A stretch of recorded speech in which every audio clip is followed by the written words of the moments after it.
We mentioned this last week. McDonald's Szechuan sauce promotion turned out to be a disaster, with multiple locations only getting around 20 packets, and many Rick and Morty fans who waited in line for the one-day-only offer were left empty-handed. Luckily, McDonald's came out with a statement apologizing and thanking fans for their dedication, and announced that the sauce will make a reappearance at the restaurant chain this winter, hopefully in larger quantities. When we come back, our panelists and I will discuss more movie and TV news, so stay tuned. Do you like sports?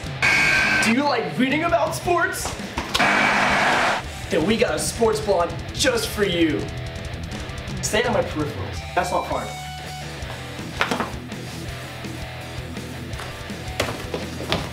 Hitting the field. The first student-run sports blog. For sports fans. By sports fans. See, it's all about the product shot. Where do you want me to stand? Don't talk though, I want them to see the hole. Hitting the field. We cover football. We cover basketball. And so much more. He's out! By sports reporters. And Meech. What up? Watch the show and read the sports blog. Hitting the field!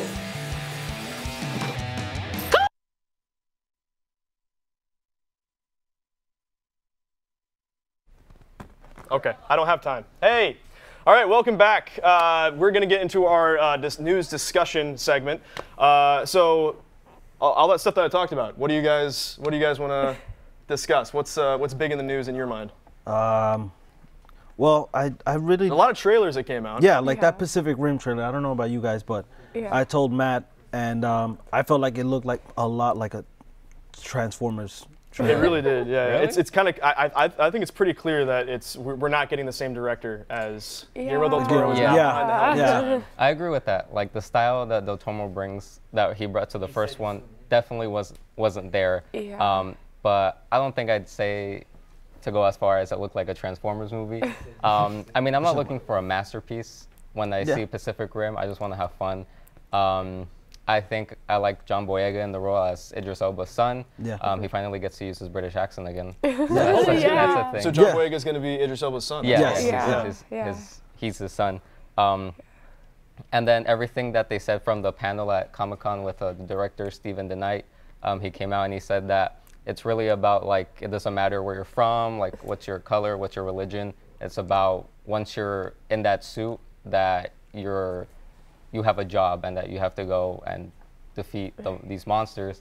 And also they teased that, like, huge monster that, like, I guess they, like, combine into one. That new kaiju? Yeah, that new kaiju seems pretty intense. And I think I like the designs of most of the the updated Jaegers. Designs of the Jaegers. Yeah, it's apparently they like redesigned all the Jaegers for this film, which I mean I guess could be a good thing. I didn't mind the design of the first one, but it was a huge hit in Asian box office. So I didn't really see anything that was really gearing it toward that audience. It still feels like they're trying to, keep it open, because it wasn't like it wasn't a success in America. It was just it did way better overseas.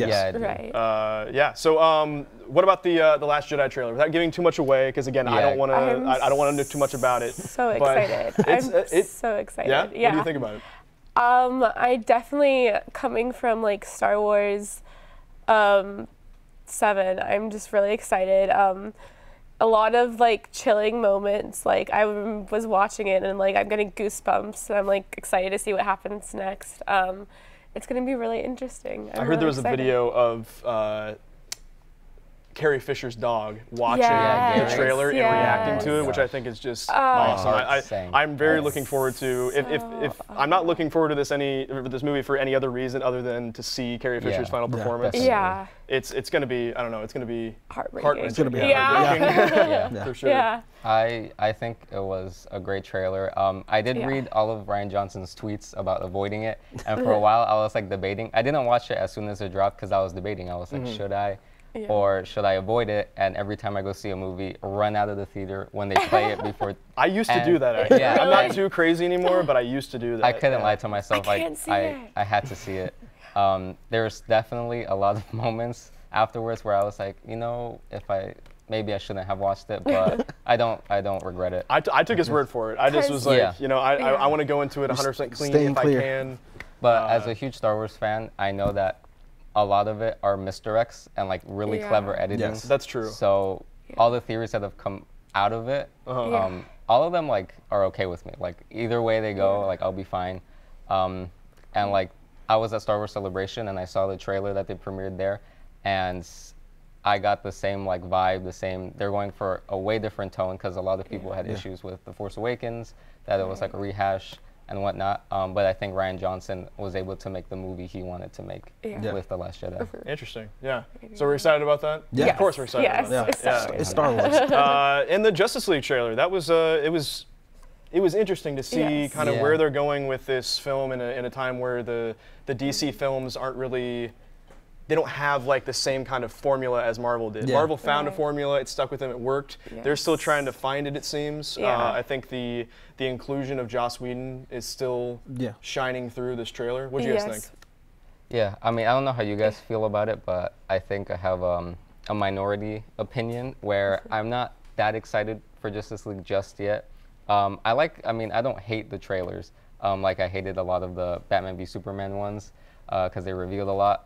There definitely isn't much story, just like a lot of scenes. And one big complaint I have about them is how heavy on CGI they look, especially on Cyborg. Yeah. And he just looks... Yeah, Cyborg almost doesn't look real. He looks like tinfoil. Like, he looks bad. And the one argument I have against that is if you look at a movie like Ex Machina, who won the Oscar for Best Visual Effects, it had a $15 million budget. So if those guys can do it and make a realistic, like, android-looking creature, then a movie with like a $250 million budget should be able to do the same. Right. It's like where you're spending that money at. Yeah. Right, exactly. I don't know. They seem like to be. It's very CGI heavy based on the trailer. Huge action pieces. It almost is reminiscent of like Wonder Woman Act 3 or Batman vs Superman Act 3. It's got that same kind of That Snyder vibe to it. But we still saw some interesting. We saw humor again from The Flash, and also with Batman too. Or Bruce Wayne, I guess. I'm ready to see Aquaman, Surfer Bro. Right. Yeah. He's definitely the standout. I feel like Aquaman. A lot of people are getting excited about Which him. is such a nice thing to see because Aquaman always gets. That character has a lot to prove. Yes. When it comes to, and it seems like they're going to deliver. I don't know. So yeah, in like TV news, are we excited about?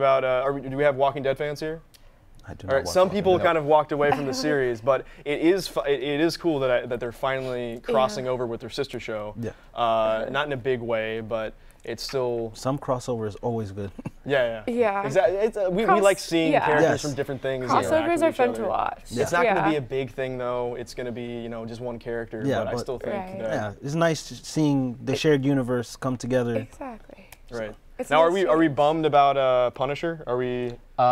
Not really, because I think it's understandable. Yeah, It's appropriate for them to do that. And I think no matter whenever it comes out, people are going to be excited.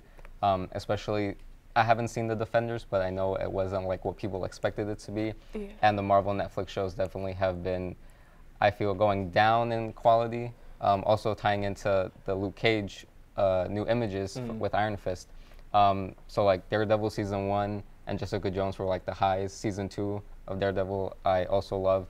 Luke Cage I liked, and then Iron Fist a lot of people said it was boring. They didn't really. I'm actually still trying to get through. me Like too. it's a hard watch. Yeah. And then The Defenders, obviously, I read it was like the least watched Marvel Netflix show. Yeah, that really surprised me because I mean we hear bad things about Iron Fist, but to think that show is actually being watched more than Defenders, I think it might be because people want to make sure they've seen every other. Probably that could be it. And maybe like me, they just got stuck in the quicksand of Iron Fist. Yeah. But The Punisher, I mean, the trailer that they put out a couple of weeks ago was awesome, and I think that Jon Bernthal is a incredible Punisher. Yeah, I think we'll get some Punisher news soon. I just think things gotta. Yeah, you gotta wait up. Yeah.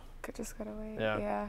So the McDonald's Szechuan sauce promotion that we talked about last week. A lot of Rick and Morty fans were disappointed. Did you guys stand in line? Did you guys? No, I did not stand in line. You're obviously a Rick and Morty fan. Yes, so. obviously. Pickle Rick. Pickle Rick. I wasn't surprised that it's something that keeps on. People underestimate this Fathom.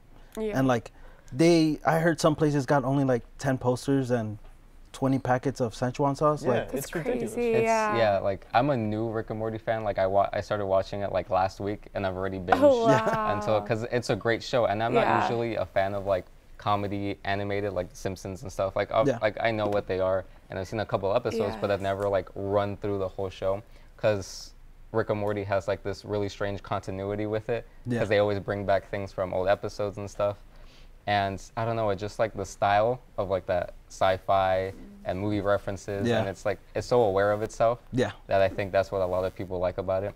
And yeah, like I just got to the Szechuan episode where he goes crazy, and I didn't know 9 anything seasons. about it until I saw it, and I was like, Yeah. that makes sense. That makes total sense. It's crazy that they wouldn't like get more. Yeah. Yeah. Personally, I'm the same way. I don't tend to watch, like, I love comedy, but not animated comedy. Yeah. But I love the creator of the show because he also created Community, and I love Community.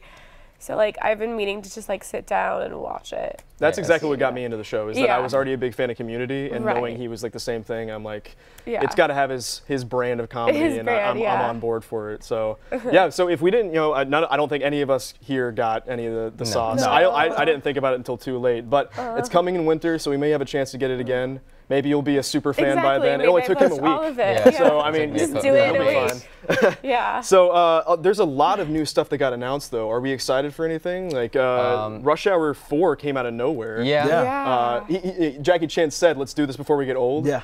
I mean, he's kind of. They're already kind of old, Yeah, but like I'd exactly, still, yeah. I think seeing like two old guys running around doing the same Rush Hour stuff might be. Yeah, it's thoroughly interesting to entertaining. see if Chris Tucker will come back. I mean, I don't know how busy he is right now. Yeah. So, and it's going to also be interesting if they get Brett Ratner to come back, because he directed all 3 of them before. Right, yeah. Because he is doing that Hugh Hefner biopic. He's yeah. set to direct that, so who knows when he'll have time.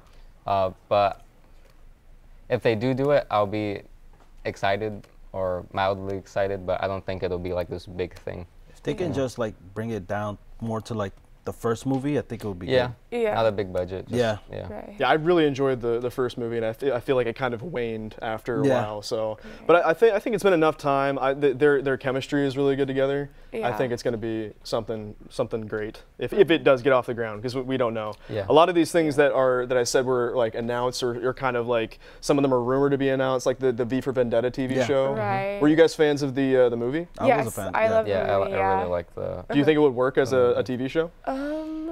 It could. Yeah, it could possibly. Yeah, I think it'd be an interesting concept. It I could. want to see how they do it. Like, I would definitely give it a try. But Yeah, I haven't read the graphic novel at all, so Yeah. I'm not sure Same. how much story they have to like unpack, and like I'm not sure if they can make Right. like seasons and Yeah. seasons of this. But it's still cool to Yes. see these graphic novels are starting to get like a few Serialized. years back it was like we got 300 and Watchmen and Yeah. all this like Right. we're getting all and V for Vendetta like early 2000s Yeah. we got like all of Yeah. those. Now it seems like all of those are like shifting to television. Yeah. Right. Yeah. Are we excited about that? Is that something that like Well, I definitely think so, especially in like the field right now, because TV is like such a huge thing. yes.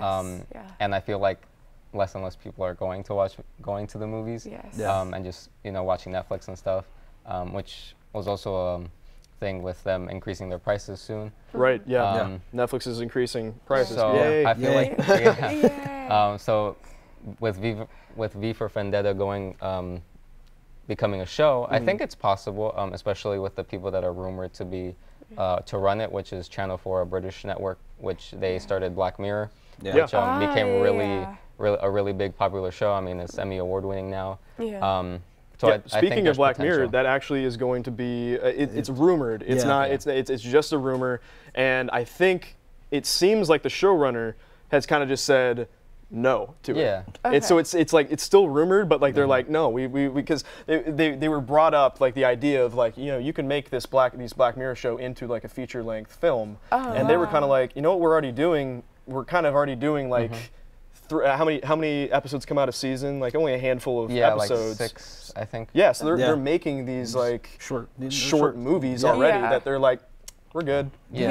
Yeah. I think we've gotten to a place in movies and or especially television where you can see the same kind of quality you might be able to Yes. see in Yes. theaters, which is Yeah, and definitely. I guess that's just a testament to why all these properties are Yeah, going exactly. from. Especially Yeah. with things on Netflix, like if the really high quality things, Yeah. they're basically like 10-hour movies. Yeah. If Yeah, you look at it, like exactly. Stranger Things, you binge 10 episodes, it's a Yes. 10-hour movie. Or like Sherlock is like Yeah, their exactly. hour and a half. They're basically like their own little movies in itself. Yeah, it's a very British thing to do. Is Yeah. make Yeah. like these. And I really 1 hour, think the 30 reason minute- why they're probably moving a lot of these properties to like television shows is just we get more character development, which is something that we don't get to Yes. see sometimes in some of these movies. Right. Yeah, definitely.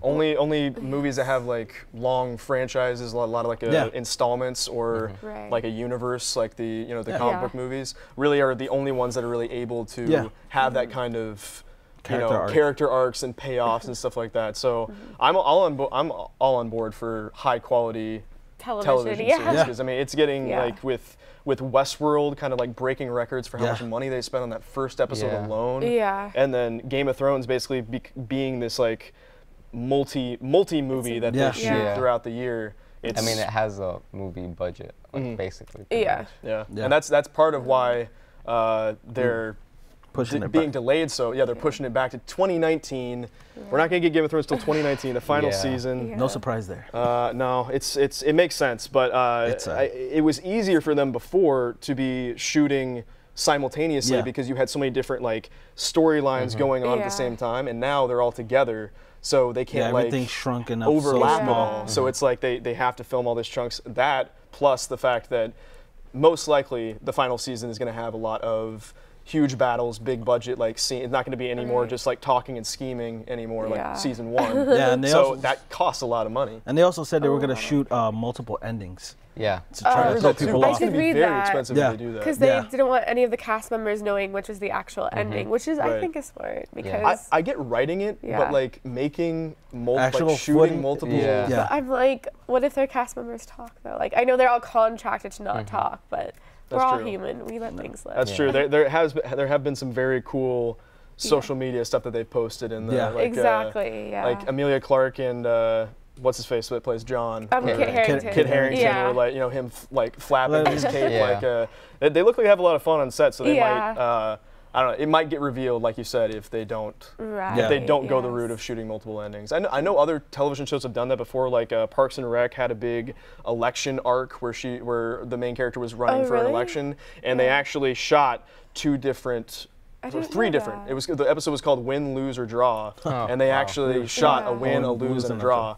I didn't know they So I shot mean, 3 endings Game of for Thrones that, might do yes. something similar. Exactly. I'm not yes. sure. Yeah, Yeah. but And- again, the delay. Yeah, is, I also read that they were actually like stopping production for a bit because Kit Harington is getting married to Leslie Rose, Yes, who plays yes. Egret, which Yeah. is pretty awesome if I do say so myself. That you Yeah. know they were like romantic interest in the show, and then That's what all fans of a series Yeah. want. Yeah. Yes. When the two love interests actually like in real life love each Yeah. other too. Yeah. That's fan of every single series ever though. Like That's I true. just want the real life. Yeah. You don't see that much. Yeah. So we let's talk about a few more things.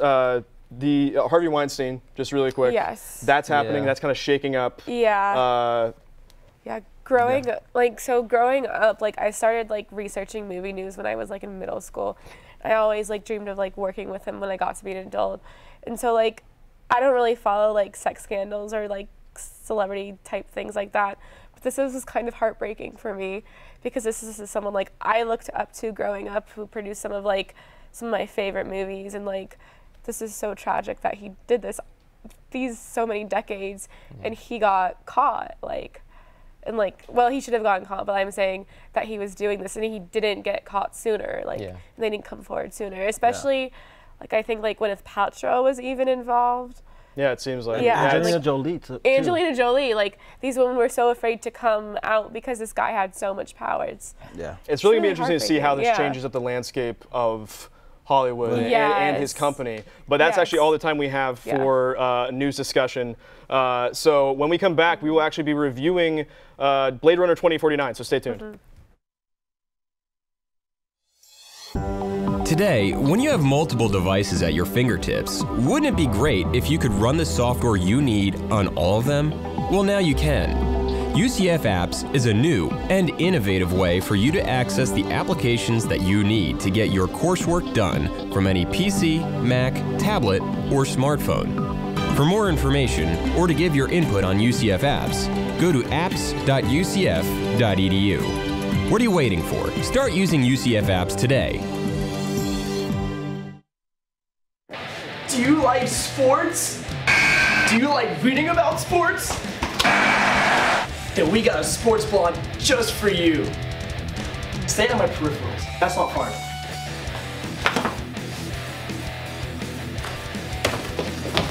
Hitting the field. The first student-run sports blog. For sports fans. By sports fans. See, it's all about the product shot. Where do you want me to stand? Don't talk though. I want them to see the whole. Hitting the field. We cover football. We cover basketball. And so much more. He's out. By sports reporters and Meech. What up? Watch the show and read the sports blog. Hitting Ah, field. Today, when you have multiple devices at your fingertips, wouldn't it be great if you could run the software you need on all of them? Well, now you can. UCF Apps is a new and innovative way for you to access the applications that you need to get your coursework done from any PC, Mac, tablet, or smartphone. For more information or to give your input on UCF Apps, go to apps.ucf.edu. What are you waiting for? Start using UCF Apps today. Hey everybody, welcome back. We are here for our Blade Runner 2049 review. It was an awesome movie. Yes. Personally. Yeah. I got Matt, Juan, and Fernando with me. Sorry, I forgot to announce the panelists earlier. So, you guys, you didn't see it. Nope. But you're going to give us some numbers and some. How's it doing box office wise? Yeah, so you're right. I haven't seen the movie. Yeah. And I planned on seeing it. I got busy. Didn't happen. But I did find a few things that are interesting similarities from the old movies and this one. So Blade Runner 2049 made 31 million in the box office, and that's really low.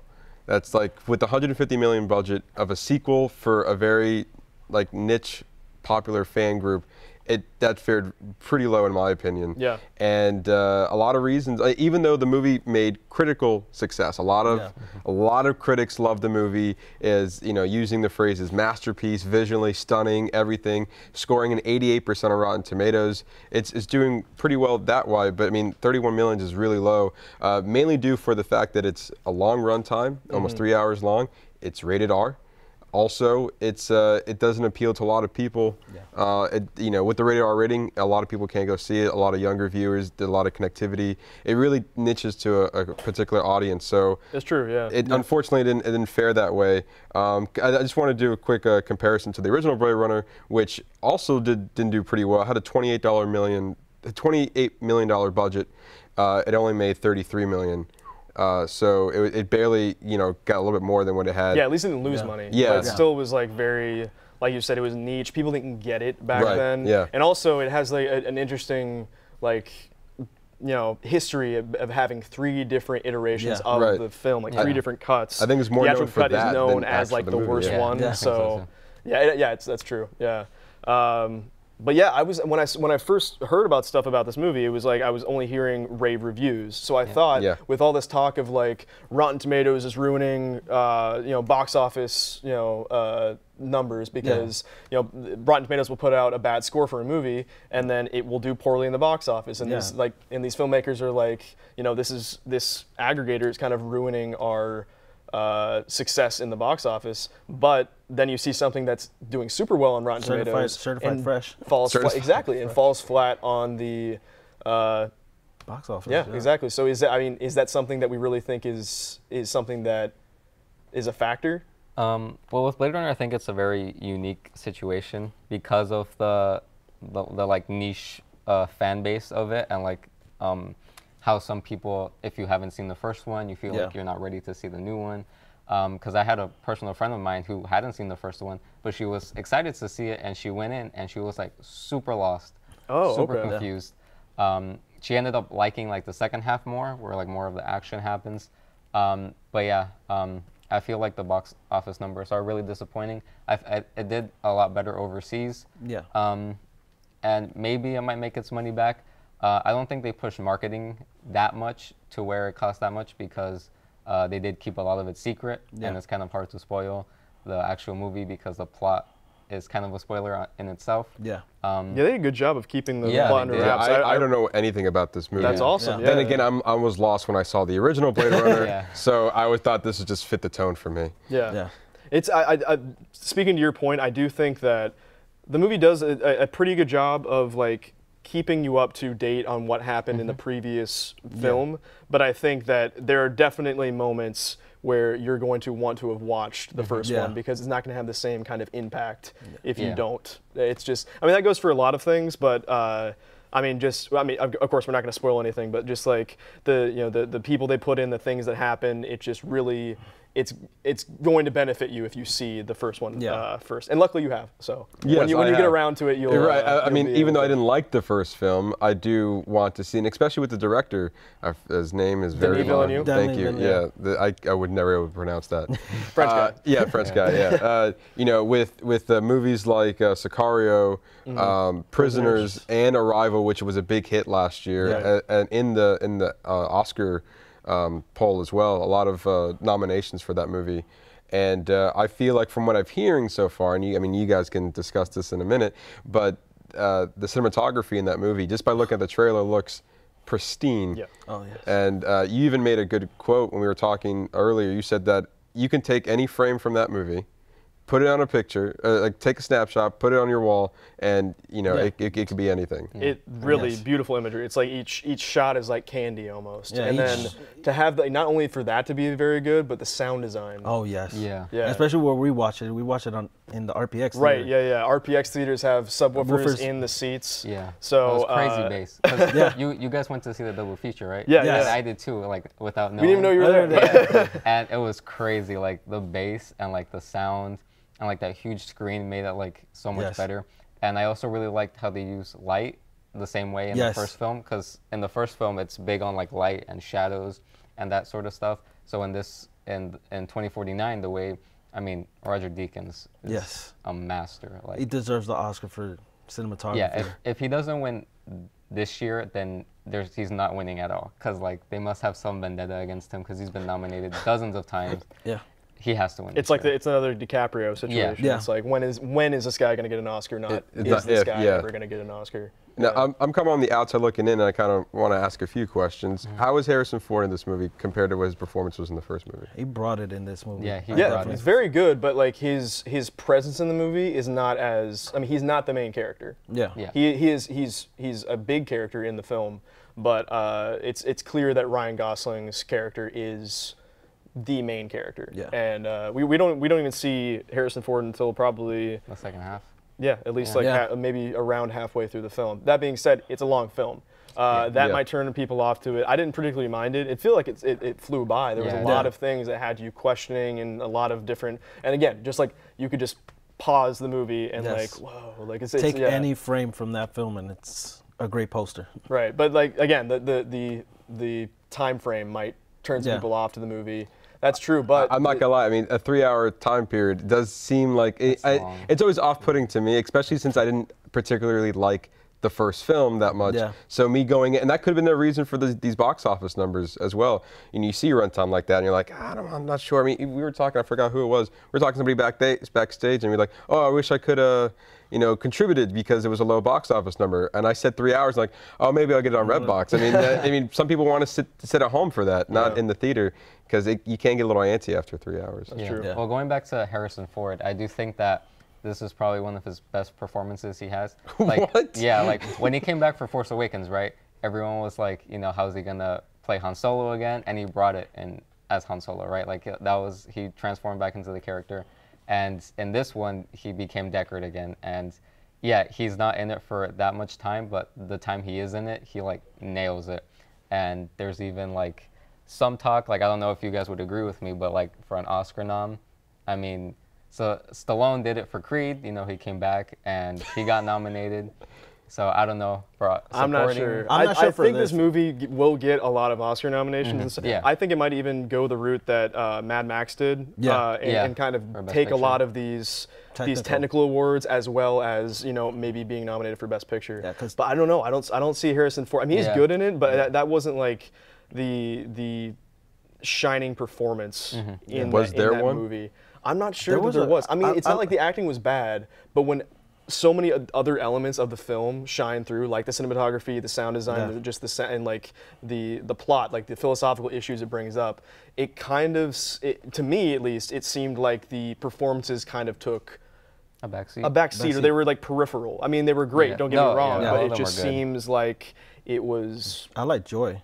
Yes. Yeah, Ana de Armas. Yeah, and Sadness really and Disgust. Yeah, they're all Joy great. and Love. That's wrong movie. That's my Out. bad. That's, but no, Joy was really she was that was another role that was kind of kept under wraps for me before seeing the film. And that relationship is so nice to see on screen.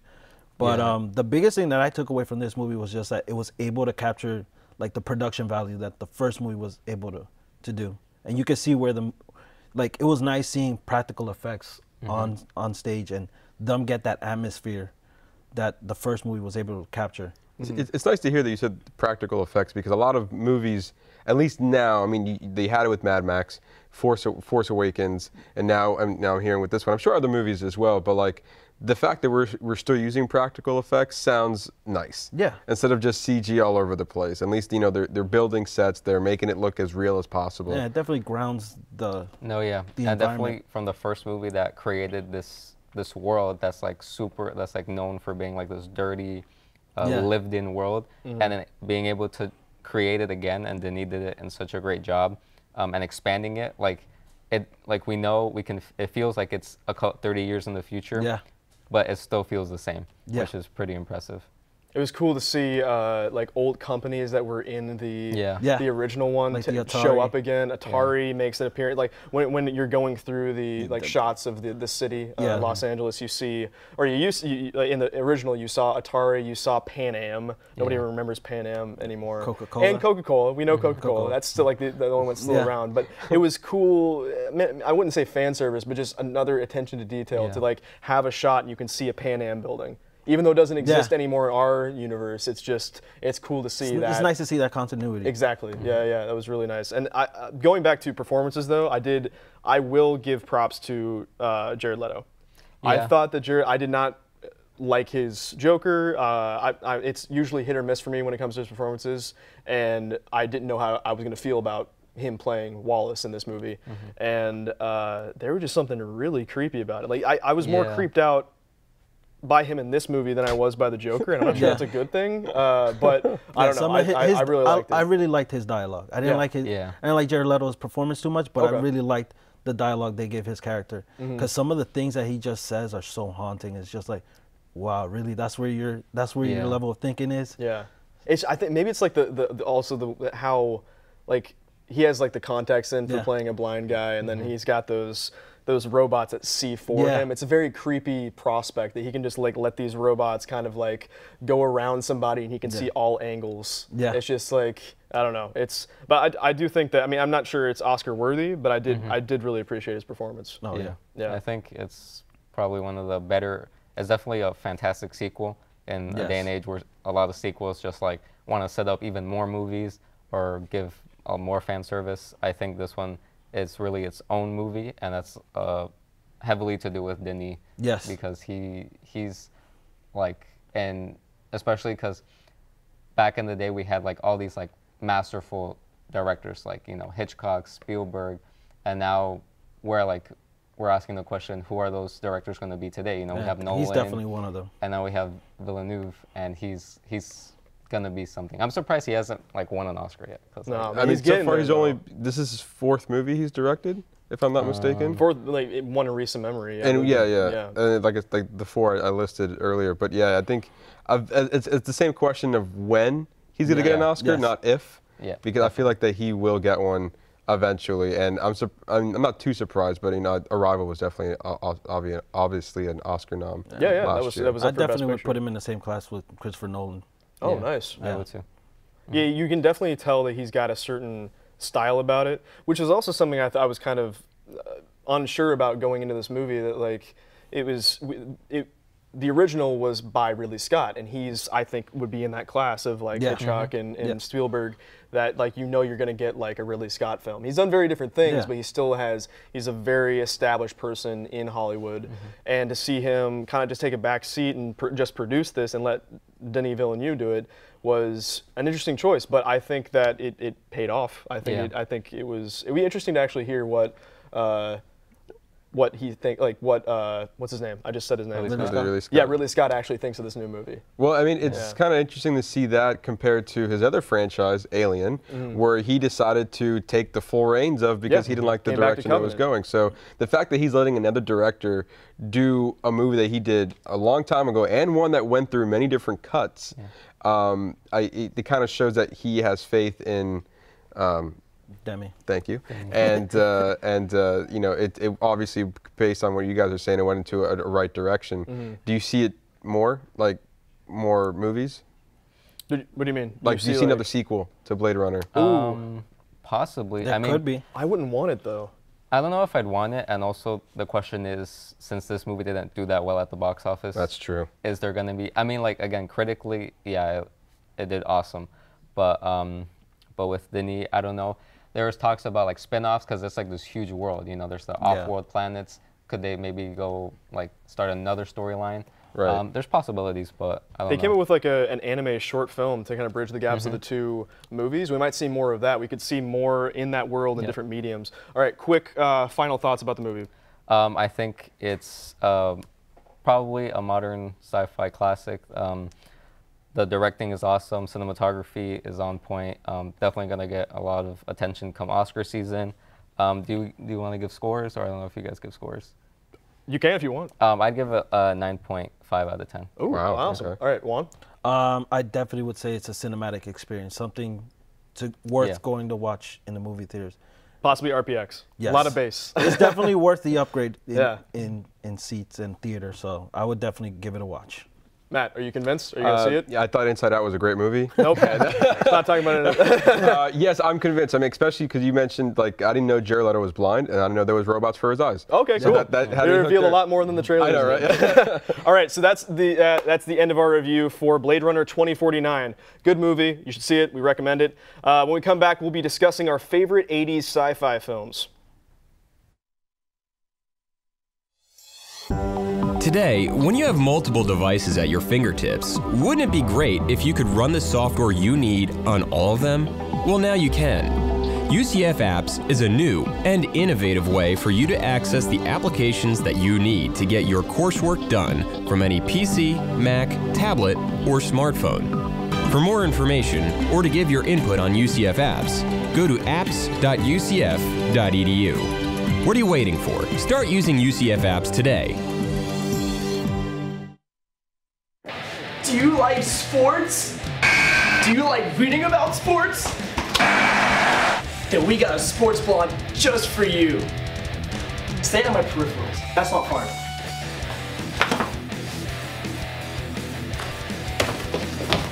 Hitting the field.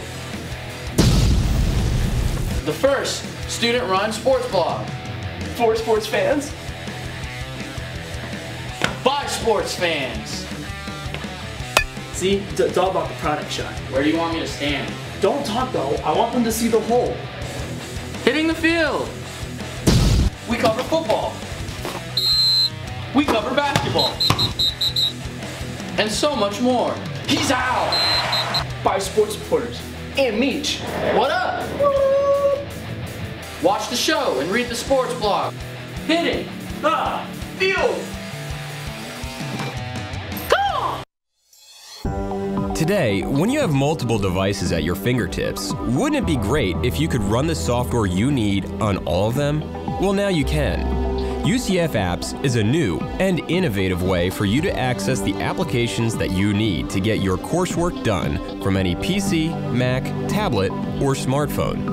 For more information or to give your input on UCF Apps, go to apps.ucf.edu. What are you waiting for? Start using UCF Apps today. Welcome back, everybody.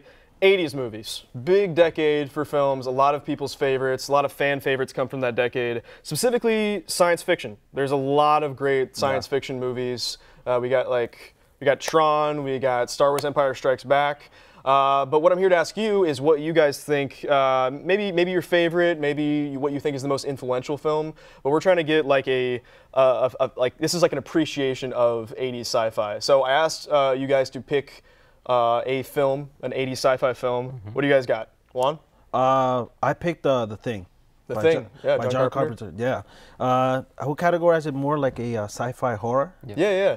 When you first said that, I was like, I thought that was a horror film, but I guess it's definitely still sci-fi. Yeah. And definitely a movie that you get immersed in this world, and being in Antarctica and so secluded, and just seeing these guys like go through the terror of trying to find out who's this alien, this shape-shifting alien. It's just awesome to see. And then, but the biggest thing that stands out to me, again, being someone visual, is the visual effects in these movies and the practical effects that they use in these movies. Just how you see the alien change, and it's just so mind-boggling to watch that stuff. So I actually haven't seen it. So what's a basic like premise of what they're doing? These guys are Antarctica? They're in Antarctica. They're in I think an excavation, and I think it's a husky that just comes into the camp out of nowhere, and they find out that there's like another Scandinavian post that has been like destroyed, and then they find out that there's some alien that escaped, that was underground and escaped and killed all these people. Nice. I guess it was. Do you think that it had some influence on, or Alien had some influence with that, or that had influence on definitely. the Alien franchise? Because that's another one that was like, you can easily see that being a horror film, or just easily saying that's like a sci-fi film. It's like a good mix of the two. Yeah, I think this came after Alien, so I think Alien started it, just kind of like Blade Runner started a big genre in sci-fi in the 80s. Like, those are the two movies that I think stand up there as top two. So, but I definitely like The Thing. It's a horror movie and sci-fi, so I think it's a good mix. So is it not about a standalone movie about Fantastic Four is the thing? No. Okay. Far from? Far from it. Good. Glad to hear was that. there ever like a remake in the works for? Well, The Thing's actually, I think, a remake of a movie from the 40s, right? That's okay. Oh, It itself is a remake, and then there's another version. Yeah, there's a newer version that was kind of like a prequel. Yeah. But it wasn't. I saw that one. It wasn't as good. No, it wasn't as good. No. It was definitely missing the practical effects. The practical effects make a big difference. Yeah. Who's in it? Because isn't Kurt Russell in it? Yeah, Kurt Russell. Okay, so Kurt Russell's probably the biggest name. Yeah, John Carpenter's favorite actor. That's awesome. So it's like, tell me more about like the practical effects that you said. Like practical effects, like the alien shapeshifts a lot, and like actually like tears people's bodies apart. Does it hold up though? Does it like? Oh yeah. I'm sure it blew people's minds in the 80s, but would I sit down and be like, whoa? Like, because I feel like I know I'm going back to what I talk about what I know, but like going on 80s or not, sorry, sci-fi horror. You can go back to Alien. I still think it holds up. They don't show the monsters so much that you're like, oh, okay, that's a costume. Those are tubes, plastic, like that kind of stuff. Is it the same kind of thing for The Thing? Do they show it a lot, or do they keep it like they go the J.J. Abrams route and keep it as secret as possible? Yeah, they keep it a secret, and then it kind of shape shifts. But then when you finally see the alien, it's just like, oh, that's what it is. Oh, that's what it is. Like it's very, very graphic. I would say that. Yeah. So why should we see it? What's the biggest reasons why? Biggest reasons. It's a good horror movie. Okay. Mixed with sci-fi. Nice. And practical effects. That's all I got. Cool. And going in a different direction, not horror. Fernando, what did you got? Definitely a different direction. The movie I chose is E.T., directed by Steven Spielberg, obviously. My favorite director, and probably one of the, like, if not the best director in cinema. It was released in 1982, the same year The Thing was released. Very different movie. Very different movies. Totally. This one is definitely a lot more lighthearted, family-friendly, even though I know a lot of kids were scared of E.T., like the actual costume, because again, it is practical effects. And for the time, it was crazy how good the effects were. You have the iconic flying bike scene that a lot of kids still today, they watch that and they're like, oh, I want to fly on my bike. So that's an iconic scene. And then when they tried it, they got a boo-boo on their shoulder. Yeah, and it didn't work out. So it's basically about an alien that gets stranded on Earth, and then it finds a young boy named Elliot, and then Elliot introduces it to his family, his sister, and his friends, until the government gets involved, and then there becomes a situation where Elliot has to save E.T. I think just for what it is, it's a classic. I think it's one of those movies that should never be touched. They shouldn't make a sequel for it. It should never be remade. Oh, it will. I mean, probably, That sadly. hurts to think about, though. I know. It does. It's really hard to think. Yeah, you're right. An ET2, ETT. Or E.T. reboot. I think they were actually thinking of a sequel, like where he's like, "I'm back." Well, the ride at Universal, which is still here at Universal Orlando Resort, is technically kind of is a small sequel to the movie because the ride takes place in small events of the film, and then it goes into E.T.'s planet where he essentially saves his world because of his finger. Oh, okay. Yeah. So there's a sequel out there somewhere. Yeah. I actually think the ride at Universal is like one of the most underrated rides. Like, I love it. Like, I go on it and I'm just like, it's fun. Like, it's just, it's not like a thrill ride or anything, but I love the movie that much that I like seeing it. So I have some interesting facts about E.T. So Steven Spielberg has said that E.T. is neither male or female. So it's just this thing. It's just this thing. Not the thing. Not Yeah, that thing. not the thing, it's just a thing. The Reese's Pieces that it's a big thing. It was actually supposed to be M&M's at first. Interesting. But they didn't. They declined the request, and then that saw Reese's Pieces come in, and they saw a 65% increase in sales. Reese's is like, yeah. Yeah, thanks, E.T. That's a pretty good spokesperson to have. Yeah, it was nominated for 9 Oscars, Best Picture, but it lost to Gandhi, I believe. And then it actually became the highest-grossing movie in the United States, beating Star Wars: A New Hope. Yeah. Until it got re-released in '97, and then it lost. So yeah, I think that movie dethroned Star Wars. That's got to be Like I think I remember seeing that they kind of had some like some post or like some letter that they sent to Star Wars with like E.T. with R2-D2. Yeah.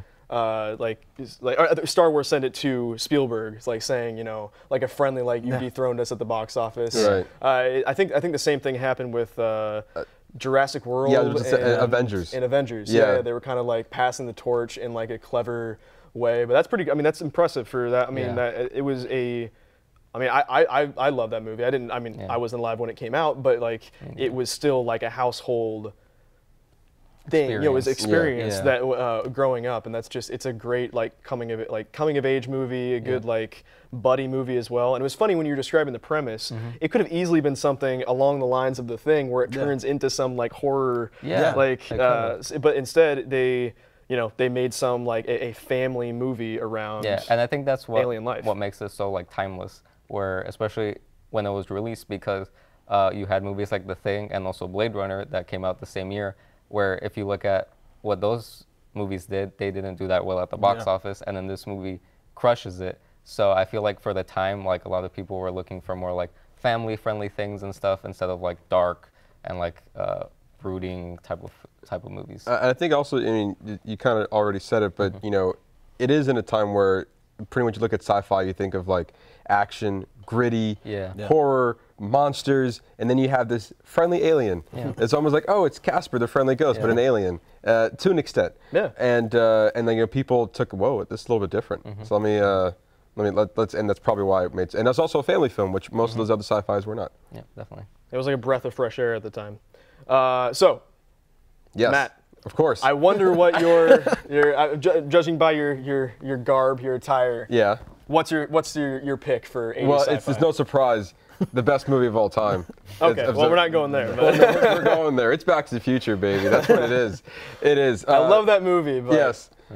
I'm not sure it's the best movie of all time. But go ahead. We all have our opinions. Why Chris. is it your pick? Why is it my pick? Well, it came out in 1985, directed by Robert Zemeckis. Another great director in its time. I think still today, he still made some great movies like The Walls. He's still going. He's still going, and he's directing Ready Player One. No, that's not. That's Steven Spielberg. Never mind. We're going back to Back to the Future. Anyway, Back to the Future is a time travel movie where I feel like it kind of reinvented how people view time travel, and interesting premise. A boy or like a teenage guy is friends with an old man for some reason. They never say why. They never said why. But They either just way, are. Libyans try to come back. The Libyans. The Libyans. And they're trying to steal they stole the plutonium in an effort to escape the Libyans. Marty McFly hopped in DeLorean, went 88 miles per hour, and went back all the way 30 years in the past to 1955 in the same town of Hill Valley, where he runs accidentally into his parents 30 years in the past. Yep. And ruined the moment where his father met his mother. So now he's in a predicament of two situations. One, he needs to get back to his time zone. And two, he needs to save his mother and his father. He needs to get them together so he can be born, essentially, because throughout the movie, he's kind of fading away. And it's kind of a fun idea to think about. Dissolve effect. Yeah, the dissolve effect, yeah. I think it's fun to think about, you know, what situation would you be in if you were, you know, in a situation like that? I think it's a relatable film, if anything. You know, a lot of people are like, well, what were my parents like back then when they were kids? Yeah. And you you hear all these stories like, oh, back in my day we didn't do that, and they made fun of that in the movie. Like the mother was complaining, oh, we never talked on a phone with a boy or anything like that. And then the mother was just she does that. Yeah, she's doing all those things. And he's like, what's going on here? This isn't my mother that I know. And so it's kind of fun to play on that, especially in the first film. Obviously, they've out of the three films we talked about, this is the only one that spawned sequels to it. A lot of people liking 2 better than the first one. A lot of people don't really like 3 as much. But at least talking about just the first one, it's like a nice grounded story that it could have pretty much lived on its own if there was no sequels to come past it. It kind of like the ending of the film kind of made it like a wonderment of time travel. Like, oh, we gotta go to the future, Marty. we gotta go save your kids now. And he's like, what? And then that's like a fun idea of like, oh, I wonder how that would have happened. And we eventually saw it. But yeah, it's just to me, it's a fun movie all around. It's a movie I can just sit down and play in the background. I can like intensely watch it. There's so many fun facts about that film that you know why is it 88 miles per hour? I actually spoke with the writer, Bob Gale, when I went to a convention, and he said it was not too fast, not too slow. That's basically it's something that we could still get to in our own cars, where we're like, is it happening? No, it's not. No, it's not happening. Yeah, so I mean, yeah, Back to the Future is definitely a one of those. I don't think it's as timeless or as a classic as E.T. and not as horror. No, but it still kind of did the same thing. It kind of, as E.T. is, it took like a high concept sci-fi, premise, and they made it like a really relatable family movie that's kind of like standing the test of time. Yeah, so I think all these picks were great. My personal pick would have been Blade Runner. So definitely, I mean, it's pertinent now. Definitely see that. Very, very interesting. I mean, I didn't like it my first time watching it, but it's one of those films that grows on you, and I really appreciate that. And it changed. Like, it changed how people make sci-fi. That was a game changer. So, I think all these picks were great. 80s sci-fi, that's a great genre. I'm glad we got to talk about it. That's all the time we have for this show, but next week we'll be back giving you more movie and television news. So, stay tuned. Bye. Okay. All right.